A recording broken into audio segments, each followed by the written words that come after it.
You are listening to the Horse Radio Network, part of the Equine Network family. What a beautiful day for horses in the morning. You are listening to the #1 horse podcast in the world. Here is your entertaining look at the horse world and the people in it.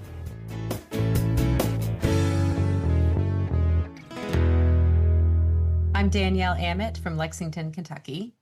And I'm Meg Moxick from Southern Illinois, and you're listening to the Mustang Journey, the official podcast of Mustang Heritage Foundation. This episode is part of the Horses in the Morning for July 2026. This episode is brought to you by the U.S. Forest Service and Hispania Silk. Good morning, Horse World. Hi, Horse World. We are so excited to be here, and the Mustang Heritage Foundation is back. We didn't really go anywhere, but we're back with a makeover. And we are going to have a special episode the fourth Thursday of every month on Horses in the Morning. Coming up on today's show, we have two special guests. One is Nate Eicher, who's coming to us from Texas, and he's going to talk about Mustangs and his career and how they have brought him along. And then we also are going to be talking to Ann Hanlin of the Maryland Mustang Mission and her journey with Woodrow. So, Meg, I know you joined Mustang Heritage Foundation recently, and I've only been with the foundation for 2 years now. Yeah, I'm excited to be a part of the team at the foundation. And, you know, Mustangs are near and dear to both of our hearts. And I think having the opportunity with the foundation moving forward, you know, we have kind of done a makeover with the direction that we are able to go.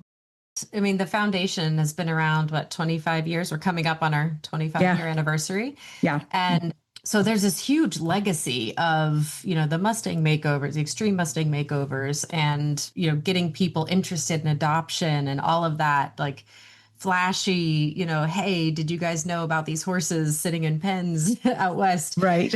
And, you know, all of that legacy was brought up for 25 years. And I feel like it did so much good, and then it stalled out, right?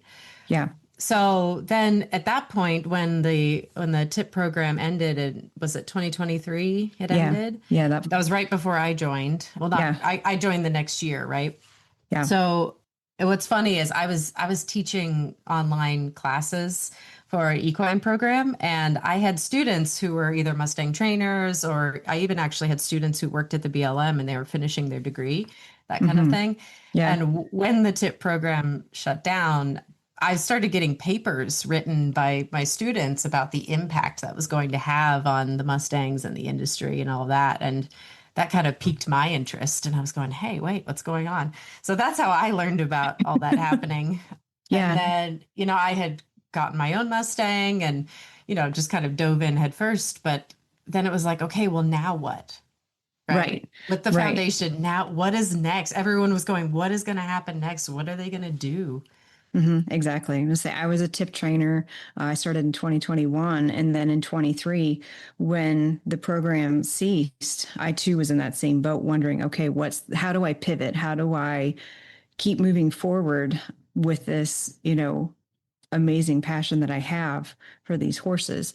And so being able to, you know, a couple years later here, 3, I guess, being able to join the foundation, because education and opportunity, like you said, everybody's like, okay, what's next? What do we do with these horses?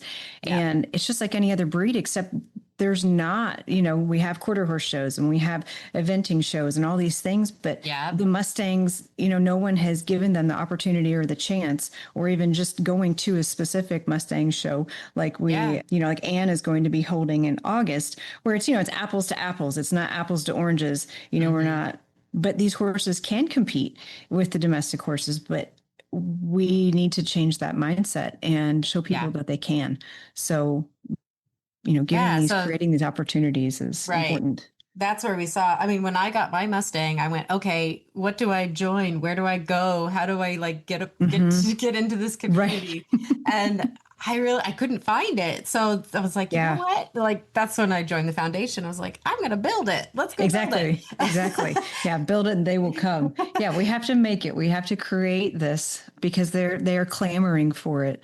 The folks that are out in the Mustang world and people who have the Mustangs. Yeah. Exactly. So, and people every day I get emails like people wanting to know what's the process? How can I get one of these horses? Where can I get one of these horses at? And they're becoming quite the commodity here in the East, and I love it. Same, absolutely. No, Yeah. I'm super excited every time I see more people get into Mustangs. I'm like, yes, you won't go back now after you have one. Yeah, no. I always say, welcome to the club, and no, you will be back. You think you're just getting one? No, just welcome. Yeah. Absolutely. So we're going to have this podcast now to bring on some of those trainers and members and Mustang people, who are out there. Some of the influential folks in the community, right? Absolutely. Yeah. No, it's going to be good. We're going to, hopefully bring some education along with some opportunity for folks to, and if hopefully we'll get some listener feedback too. It'd be fun to answer some questions along the way.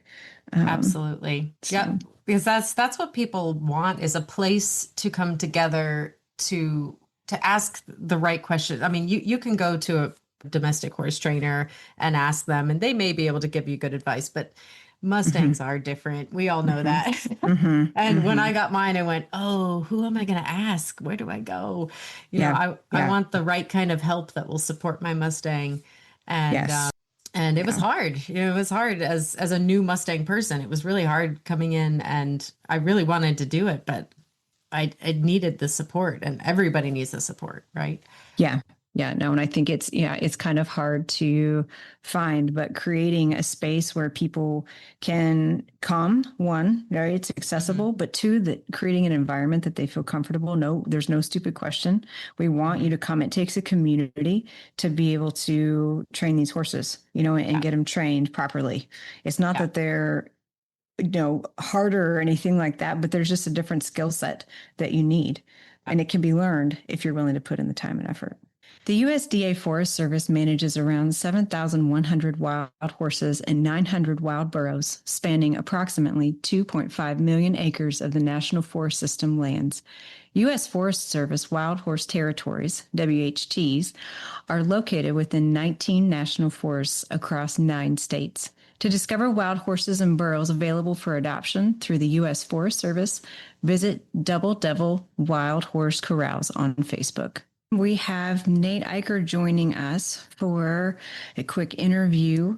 Nate, you are out in Central Texas in Mineral Wells. So tell us a little bit about your career and, what part has the Mustangs played? How did they come into the picture?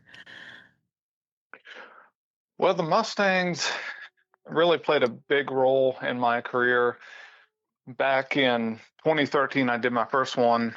Before then, I had worked for someone for 6 years and gone out on my own training horses. So I was doing it on my own for a good while. But then in 2013, one of my clients was like, hey, you should try this. And at the time, we were in Pennsylvania. And so my first one was in New Jersey, and I won the first one, and I was hooked. And so the next 10 years... Yeah, Sorry. It really does. So the next 10 years, I pretty much did a bunch of Mustang makeovers. And with it being out in the public so much, it played a big part in bringing horses in for training and bringing new clients. Just built a lot of relationships through the Mustang. That's fantastic. Yeah, they really do have a way of... drawing you in. Once you do your first one, we always just say, well, you'll be back. Welcome to the family. It's hard, after you spend so much time with, 4 months leading up to a makeover, you build that relationship, you spend all that time getting them ready. It's kind of hard to see them go oftentimes after you compete, but yeah, it's an amazing It's an amazing deal. Yeah. Do you find that you become more connected to the Mustangs that you're training than the domestic horses? Like, do they hook on a little different? Yes, I would say so, because and I think the reason is they haven't had a human in their life before. I mean, they might have seen humans and in the holding pens and all that, but they hadn't built a relationship. Nobody's built a relationship with them. And so it's a different deal because they're looking, or they get that connection if you work with them on it. Whereas like a quarter horse, they've seen people all their life. Mm-hmm. And so, yeah, I think because of that difference, they become more loyal if you treat them right. And they start to really enjoy life because they're getting a lot more than they got out in the wild. They start to live in comfort thankful here. Mm-hmm. Yeah. Yeah. No, for sure. What is one Mustang that has stuck out to you over the years that you really, bonded with? Well, there's a couple. The first one was a horse named Cadillac. I had him in 2015, and he was a special horse. I taught him how to pull the buggy. I taught him how to ride bridleless, but he was athletic and he could change leads. That's hard for a horse to do at 3-4 months, but I taught him how to change leads on cue, and he was really special, and I knew it. And so at the time we were in Pennsylvania, and we hauled all the way to Texas to show him at that makeover. And me and another guy were leading it in the compulsories. We were neck to neck, and then in the finals, the compulsory was in the morning, and I messed up my pattern by a little bit, and it put me pretty much at the bottom. But the freestyle that night,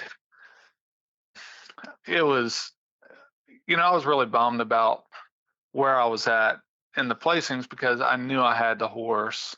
He was so special and he was so connected.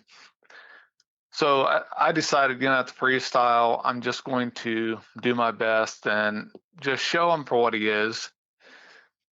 And in the freestyle, I came in pulling the buggy. I had it set up like an Amish freestyle because that's my background. My parents were Amish.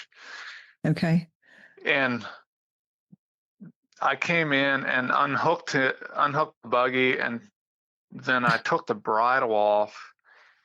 And when I did the bridleless pattern, I did like some circling, some lead changes, some stops, and spins, all bridleless. And I've done that before, but with him, he was so connected, even with all the noise in there. He was the most connected horse I ever had, bridleless. Like, it was the coolest feeling in the world. And it was the first time I got a standing ovation was with him. Yeah, he was definitely a horse that stands out in my career. That's fantastic. Well, that gives me goosebumps. That's awesome when you come across one that's once in a lifetime kind of horse for sure. So you mentioned the freestyles though. So I've seen a few of yours, been to Magic a couple of times, and I've always been impressed with, you don't go crazy and get fill the arena with props, but your props are always incredibly impressive. What is your inspiration and how do you come up with, what you're going to do out there? That's a good question. I'm not sure, to be honest with you, other than I have a pretty creative mind.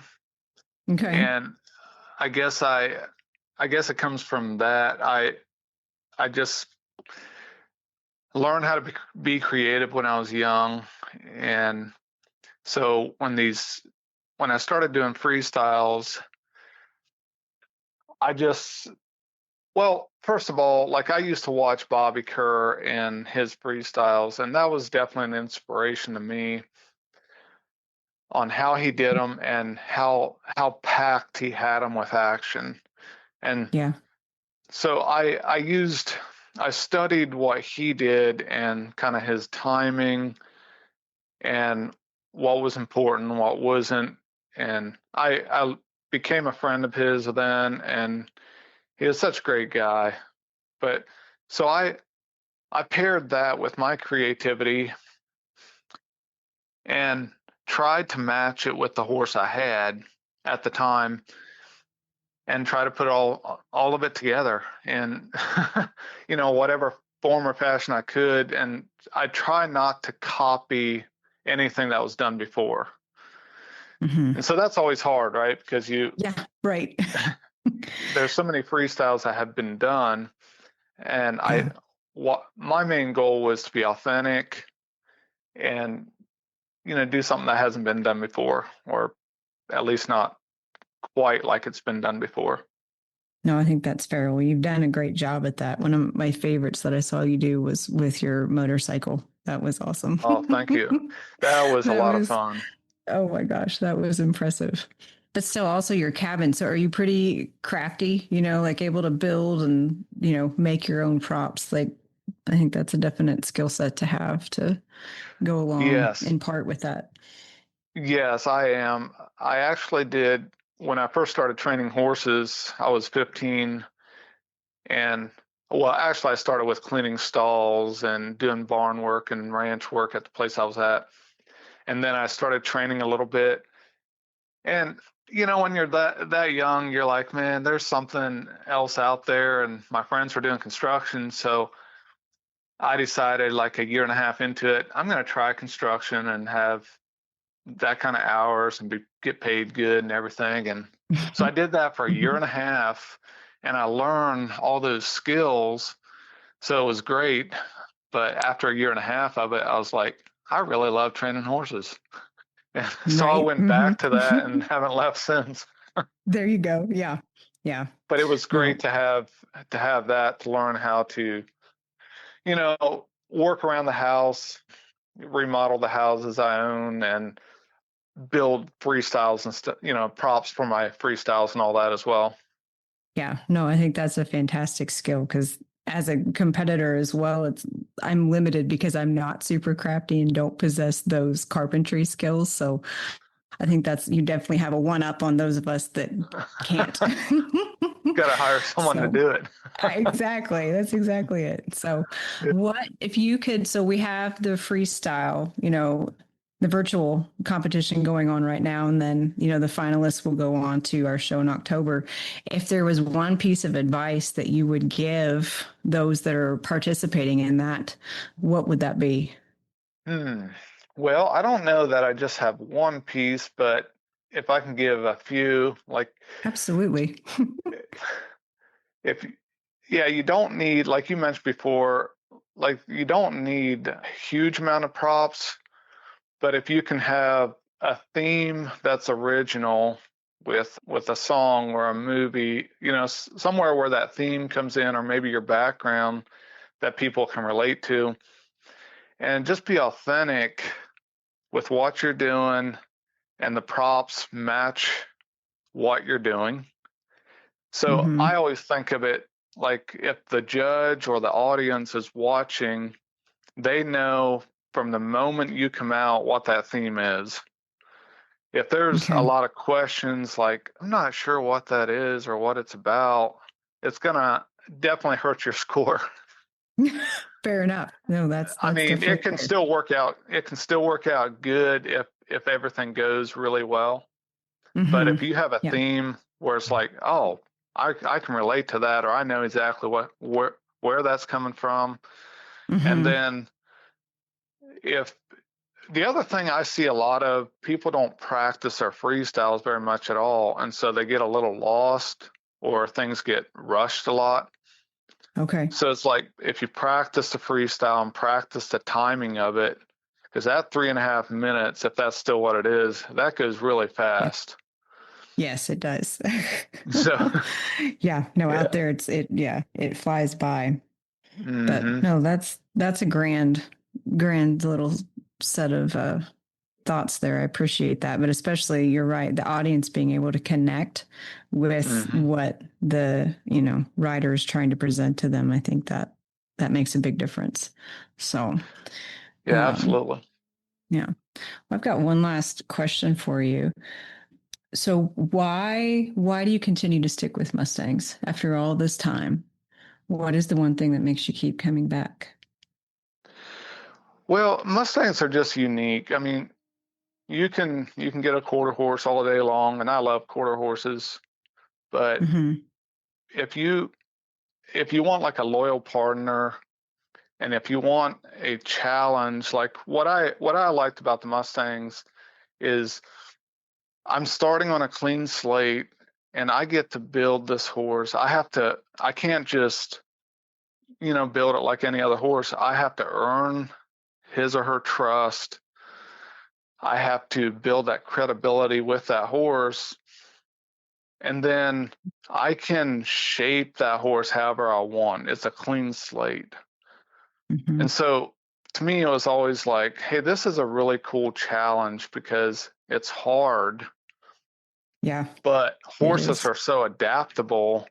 And if we treat them right and just be patient and, not try to cut corners, they're going to give you a lot. And some are going to give you more than others. But, Mustangs, for the most part, have given me a lot. And there's been a couple special ones that have given me more. But it's always been so rewarding. Yeah. No, that's very fair. It's very rewarding. I'd say that's the biggest part of it. Fair enough. I would agree with you. It's something wild that hasn't needed you all these years to survive, so to speak, and for them to choose you, I think it's life-changing to have that connection with. Absolutely. Yeah, no. Well, you said a couple things that triggered one more question of curiosity, if you're willing to answer. Absolutely. You said that you have, an Amish background. So did you grow up with horses and, was that something that was near and dear to your family?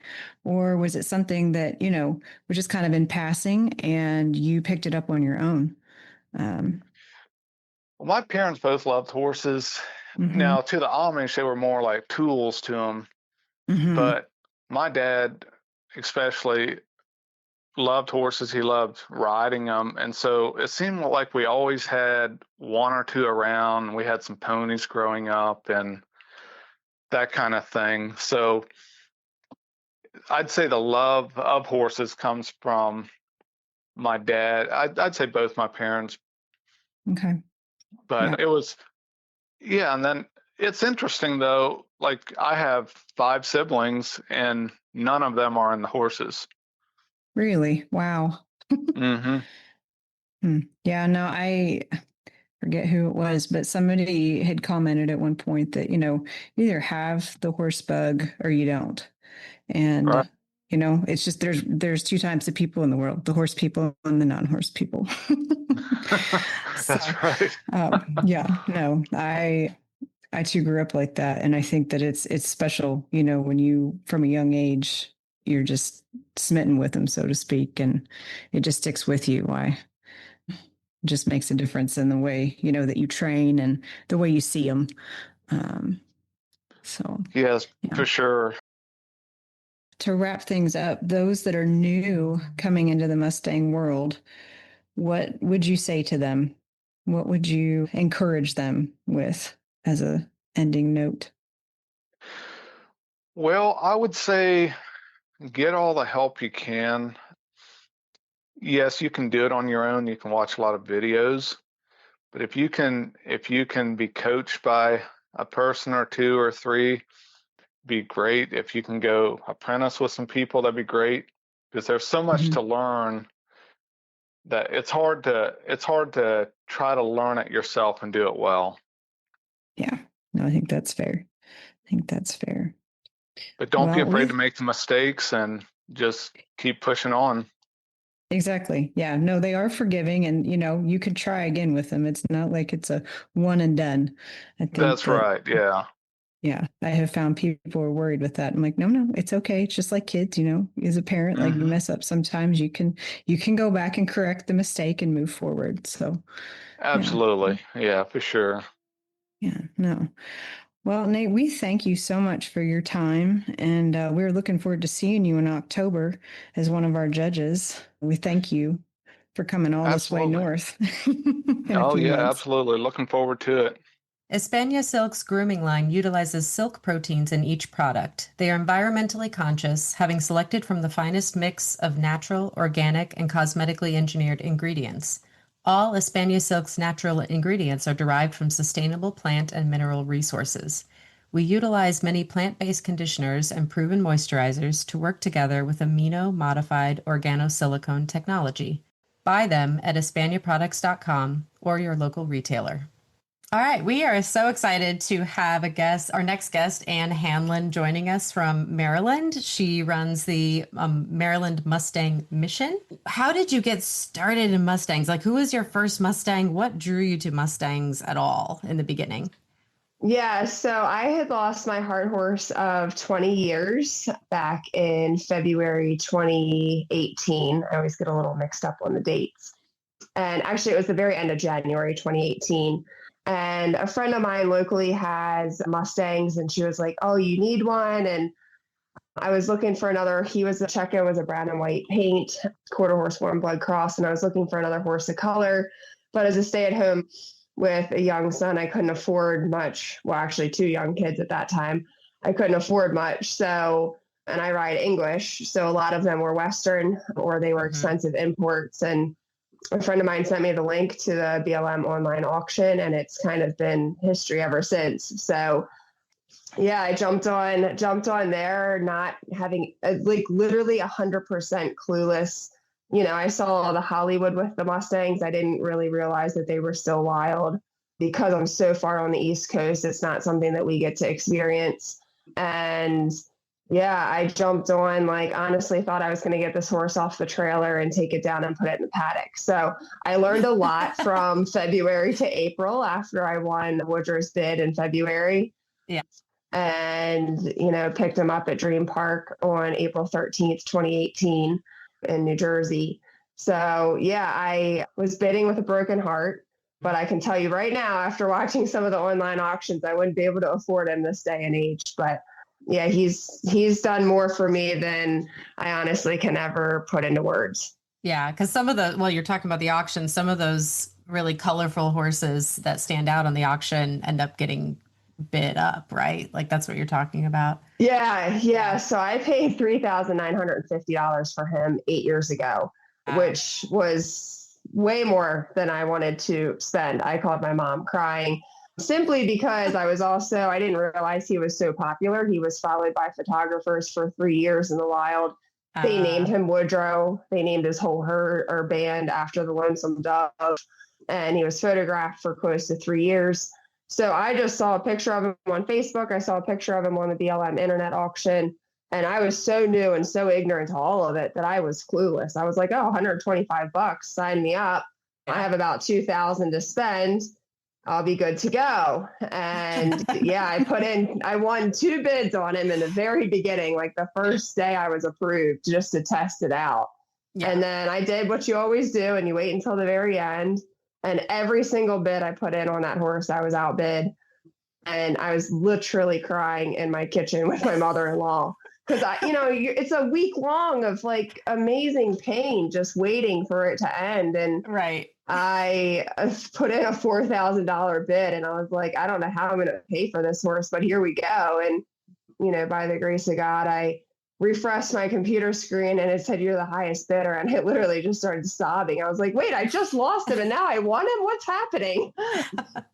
So yeah, it makes for a great story now. I was not laughing about it then, but yeah, it's pretty cool. And again, I started my Facebook page. It was originally called Woodrow the Mustang because so many people wanted to follow him.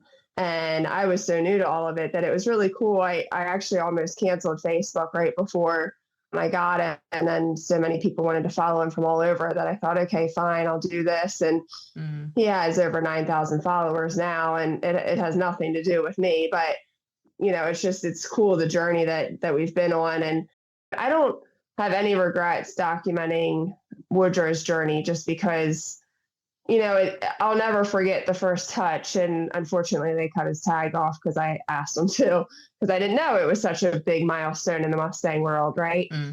So, I'll never forget those moments, but they kind of fade. We're 8 years in now. And if you looked at him, you'd never know that he was a wild Mustang. He looks like just a regular domestic horse.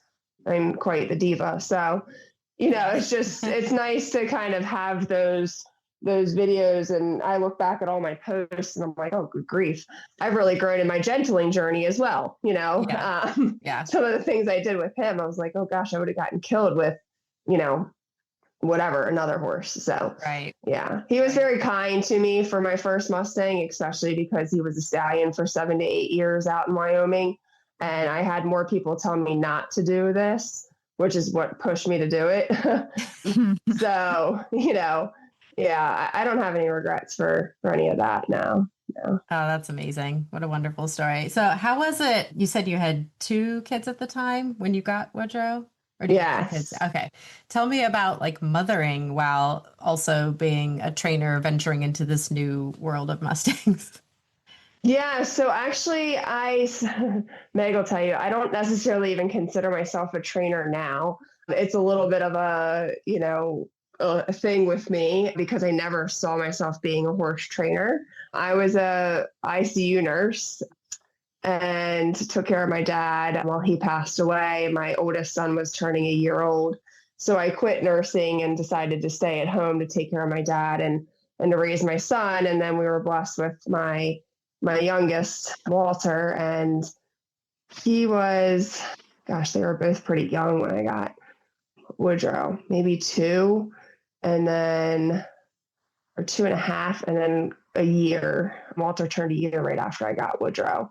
So, it's definitely a struggle. I would say, honestly, surprisingly, it was slightly easier then because I could lay Walter down for a nap. I could work with Woodrow. Will, my oldest, would play on the playground, or he would sit next to the pen and watch me. And it's fascinating because he's the one that's taken to the horses more so now. So it was slightly easier then, whereas now I'm literally just an unpaid Uber driver for baseball. I just drive to the baseball field. I sit at the baseball field for hours and then I drive home. So quite honestly, it was easier when I got Woodrow. But, motherhood adds a whole new aspect. And I don't care if you're working with Mustangs, if you're working with off the track thoroughbreds, warm bloods, if you do dressage, jumping, reining, whatever you do with horses, motherhood changes that. And I think, you add a whole new level of not necessarily fear, but you're protecting yourself in a way because you have this responsibility. And, I've definitely noticed that way more with the Mustangs when I'm in the pen, and I might call it quote unquote quits a lot sooner than I would have before because of my kids. Mm-hmm. Right. So now, out of all of the Mustangs that you've worked with, I'm going to say, do any other favorites stick out? Obviously, Woodrow's like the rock star, but do you have any other favorites that have stood out? None of them can top him, so I feel sorry for him.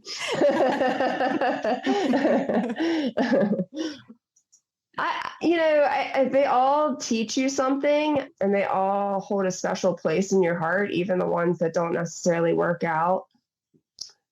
But yeah, there are definitely a couple. I had a really awesome gelding that I took to the Pennsylvania Tip Challenge and won. And his name, I named him Curious George because he was just so curious about everything. And one of my good friends owns him, so it's fun to be able to keep up with him. And then I had a really, really, really quirky horse that I love and hate all at the same time that my dear friend Meg found for me in Ewing. Say that's my fault. Sorry. And I took him to the Classic in Kentucky their first year, and we were 5th out of, I think it was like 59 horses or something. So as much as I love him and hate him all at the same time, he holds a very special place in my heart. he's been probably one of my hardest by far, still to this day. So, I think I have a really cool guy now. He's been a really slow go. He's 9 years old and his name's Tonka. And I have way less time now than I did when my kids were young. So, and then, Woodrow was my one and only, right? Now I have 4 in training. And then I have 2, 3, 4 of my own, which I just sold. So, you accumulate them because they're kind of like potato chips. Yeah. And then you just don't have as much time. And I feel that the ones that you're gentling kind of get the brunt of that, I would say, right? As a okay, so now I guess I could call myself a trainer, right? I have made a name for myself in the Mustang community. 3 of the 4 horses that I have in training are Mustangs. So, they come first and then my guys come second. But yeah, they're all pretty special. But Woodrow, he set that bar high right from the very start. And, coming off of having a heart horse of almost 20 years that saw me through so many big, huge parts of my life, you never think you're going to have another one. And then Woodrow came in and was like, hold my beer. And here he is, a heart horse that's done way more than I could have ever imagined. So, yeah. Well, so you mentioned that a lot of the Mustangs are kind of in the Western world. I resonate with that. So I grew up in the horse world and have been around the industry working. And I also was like, wait, there are Mustangs still? Long time ago. And then I dove in head first, right? So I want to ask you, since you're one of the, quote unquote, English trainers doing, I guess, eventing and so on, do all of them end up being good jumpers, okay jumpers? What have you found with all the Mustangs you've trained? Yeah, I honestly haven't met a Mustang yet that doesn't love to jump. A few take a little while to get it, to the point where they're kind of putting it all together per se, but they really love it. Which to me is a little bit surprising, honestly, because most of them don't look, quote unquote, English, right? Us in the English world are a little snooty. We like certain conformation and we like certain body parts to be, we like them uphill, not croup high, nice, their neck comes out of their shoulder nicely, tall. All the little nitty gritty details, right? So, for the Mustangs, you don't necessarily always get that, right. It's quite a gamble. And I think the other part too is, with the Mustangs, what you see in the pens is not what you're going to end up with. I think the glow up is probably one of my favorite parts and the most rewarding part of working with the Mustangs. Yeah. And so you kind of have to have an eye for it to see through that. Meg found Q. He was probably one of the ugliest horses I've ever laid my eyes on. I mean, big old honking head, relatively croup high, low set tail, had a decent shoulder and neck, but good golly, was he just absolutely hideous. And on top of it, just a plain bay, right? It's not like I could be like, oh my gosh, his color's gorgeous. So now he's stunning. Like he really is stunning. He's grown into his head and, he's just filled out so nicely. So, and that sucker is one of the most athletic horses I've ever ridden and can jump the moon.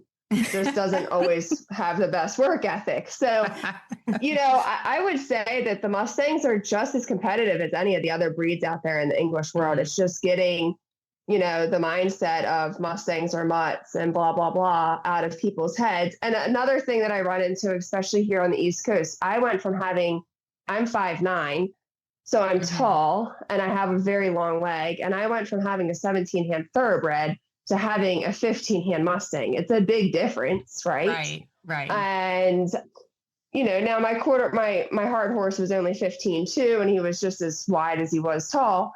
But, you look at Woodrow, he's not built to do what I do with him. He's a little too drafty, in my opinion.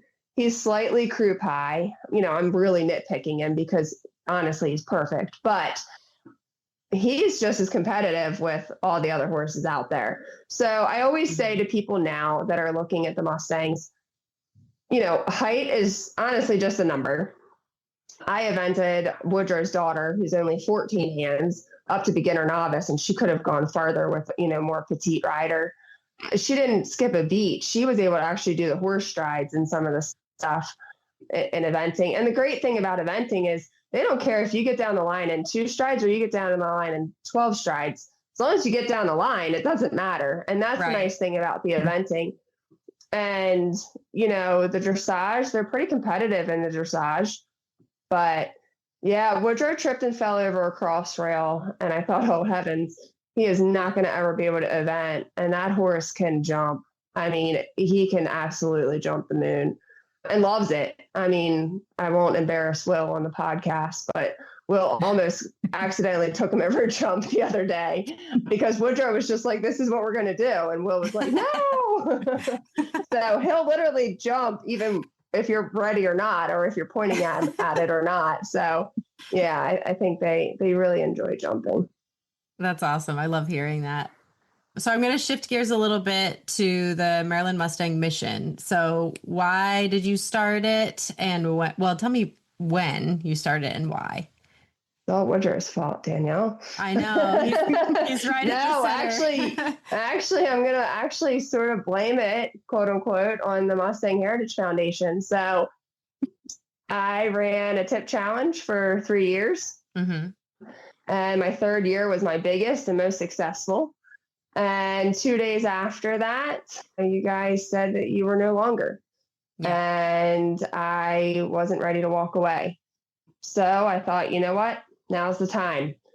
There were certain things that I loved about the tip challenges, and there were certain things that I wanted to do differently. And I thought, here's your chance. So that's when I started the Maryland Mustang Mission.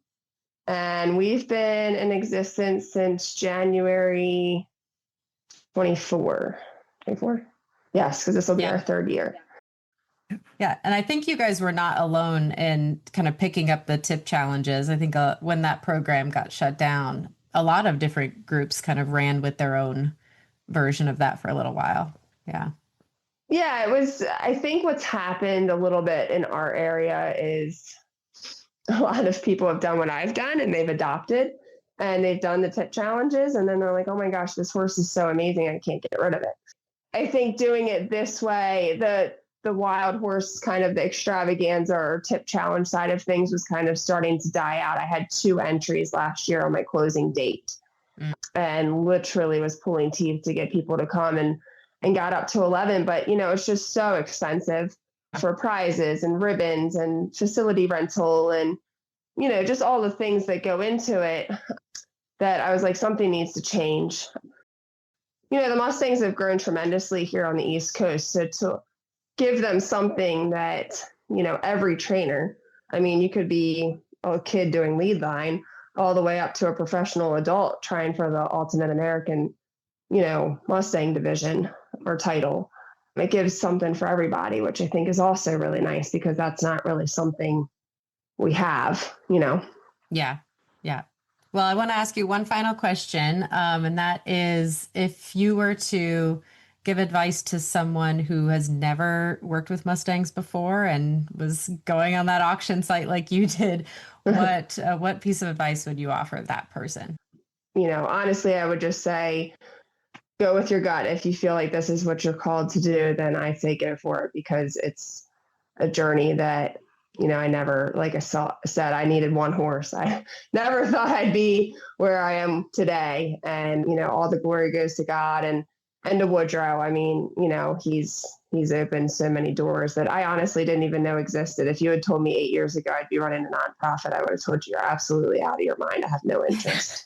If you had told me 8 years ago that I would run a Facebook page with over 9,000 people on it and people would literally see Woodrow and just only care about Woodrow, I'd be like, no, probably get like 100 followers, so it's just, it's such an incredible journey. It's such an amazing, it's truly life-changing. And when you bond with a Mustang, it's like nothing you've ever experienced before. I had a bond with my older guy, Checo, after 20 years together. And just in the 8 years that I've had Woodrow, the bond that I have with him is just, it's hard to even put into words. And I won't say too much more because then I'll start to cry. But yeah, it's amazing. It truly is a journey of a lifetime. So if anybody out there is listening and you have the opportunity, I say go for it. Absolutely go for it. Go for it. I love that. Maybe don't dive in head first like I did. Be a little bit more prepared, but definitely go for it. Go for it with help. Yeah. Yeah. Well, thank you so much, Ann. It's been a delight to have you on, and we will be seeing you in the fall. Yeah, super excited and very fortunate to be part of the qualifiers for the finals. Wow, we had some really great guests on this first episode, didn't we, Meg? Yeah, no, I enjoyed both the conversations. Yeah. In fact, I really resonated with what Ann was saying, because honestly, it's the exact same thing we saw with the foundation, that, while the tip challenges were wonderful and really important in their own time, that the people who loved Mustangs had all their stalls full, so they didn't have room for another one. Yeah. Right? Yeah. So I think what we saw in the Mustang community, like on a broader scale, was that, a lot of those people had Mustangs and were happy to get more, but they needed somewhere to sell them after the training was done. And of course they kept their favorites along the way. That's like a given. That's a given. That's a given. We've all failed at some point there. Yeah, absolutely. Yeah, that one's staying. Right. Yeah. This one's staying. This one's mine now. Yeah. Exactly. Yeah. We're also broadening our reach to really offer those opportunities to Mustang owners, because we want people to be interested in either buying a trained Mustang or adopting one themselves, right? Either way. Right. Well, I think that, again, just like anything else, you have your quarter horse community, you have your thoroughbred community, you have your gated horse community. And I think giving the Mustangs the opportunity to have their own niche community as well, where people can come and they belong. And it's such a overwhelmingly accepting community, right? That is the thing I have found myself, and I've heard, and people have told me directly countless times, is how welcoming folks are. And I think being able to connect the dots, not just locally, but across nationally is important, because these horses have something really special to offer. And, they just need the opportunity. And so we're creating those opportunities. I'm so excited. I know the fall's going to be fun. The Wild fantastic. Mustang and Barrel finals, right? Yeah. I know. I'm super excited. It's going to be grand.